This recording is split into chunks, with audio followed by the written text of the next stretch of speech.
Nós vamos falar do Atlético. Começamos já falando pela base e pelas ações que o presidente do Atlético anunciou neste domingo. Cláudio, boa noite. Boa noite a você, Álvaro Damião, Ale Oliveira, quem nos acompanha aqui na Grande Resenha. Já acordamos hoje com esse relatório, né, enviado pelo presidente do Atlético, Sérgio Coelho. Ele enviou esse relatório à imprensa, mas também aos conselheiros do Atlético, Álvaro. E fazendo aí um balanço da base do Atlético e trazendo o que o torcedor, lógico, fica mais ansioso, novidades na base do Atlético para esse processo de reestruturação. E vamos pontuar algumas das novidades aqui.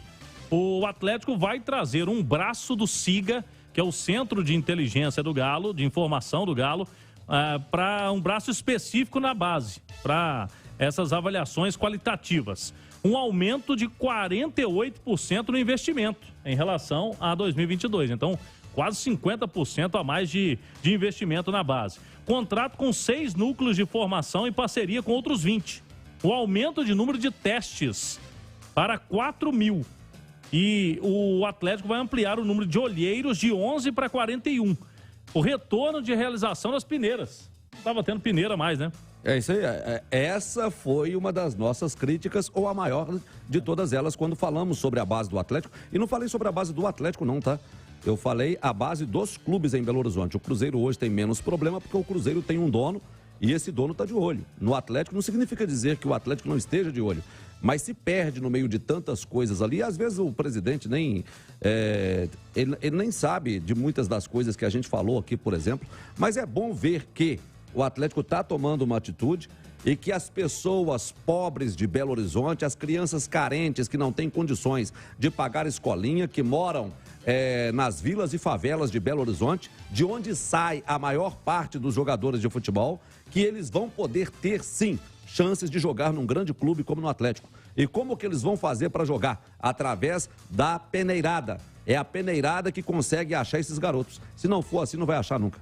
E tem aqui também, em relação a isso, Álvaro, criação de um banco de dados para auxiliar a família do atleta de base a conseguir emprego e se estabelecer em Belo Horizonte. Que é uma das reclamações também. Quando você daqui a pouco vai falar com o gerente de futebol de base do Atlético, o Erasmo Damiani.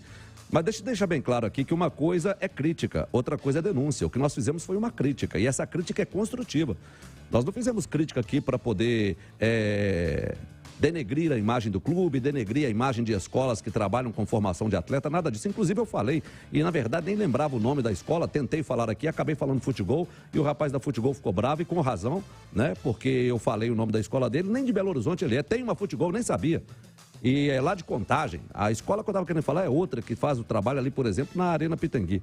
Mas, enfim, não tem nada a ver com essa Futebol lá de Contagem, que o rapaz reclamou e com razão. Eu tive mais de meia hora de conversa com ele. Conversei com o presidente do Atlético, que me convidou para poder tomar um café na sede do Atlético para poder falar sobre esse assunto. E eu estou esperando agora a agenda do próprio presidente para poder falar sobre esse assunto. E a nossa intenção é que o clube possa dar condições, ou pelo menos dar chances, não é condição, dar chances a esses garotos de serem jogador de futebol. Uma das coisas mais importantes no futebol e que o clube reclama muito, Cláudio Rezende, é a gratidão, né?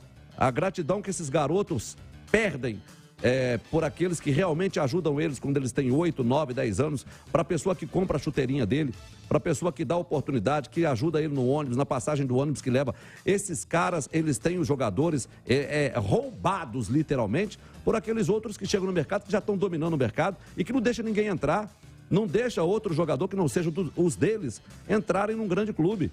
Isso não é no Atlético, não. Isso não é uma crítica para o Atlético, é para os grandes clubes do futebol brasileiro. Alguns já enxergaram isso, já viram como que acontece e consertaram. Um deles é o Palmeiras e por isso revela tanto jogador como vem revelando. Pode ter certeza absoluta que numa cidade de 2,5 milhões de habitantes, como é Belo Horizonte, com tantas vilas e favelas, com tanto campo de futebol amador, são mais de 80 campos e ainda é pouco para o tamanho da cidade, acabaram com boa parte dos campos de futebol amador em Belo Horizonte. Você pode ter certeza absoluta do que eu estou te falando aqui. São muitos os jogadores que não conseguem virar, muitas as crianças que não conseguem se transformar em jogador de futebol porque não tem oportunidade, o que é ruim para ela, para a família e para o clube, porque o clube deixa de encontrar essas crianças. Com certeza. E a gente comentava aqui essa semana, Álvaro, que não tem escolinha do Galo, né? Agora aqui, ó, projeto Academia de Futebol do Galo, parceria com a Venco Business, que prevê de 200 a 320 escolinhas em todo o Brasil nos próximos 4 anos. Então a gente vê aí escolinhas de outros clubes, né, no Brasil, até do exterior aqui. Tem né? do PSG, ué. PSG, Juventus, tem em Belo Horizonte. Tem, e não tem do Atlético, poxa. Não tem. E vai ter também o lançamento de uma plataforma para envio de vídeos e pedidos de testes. Então são algumas das novidades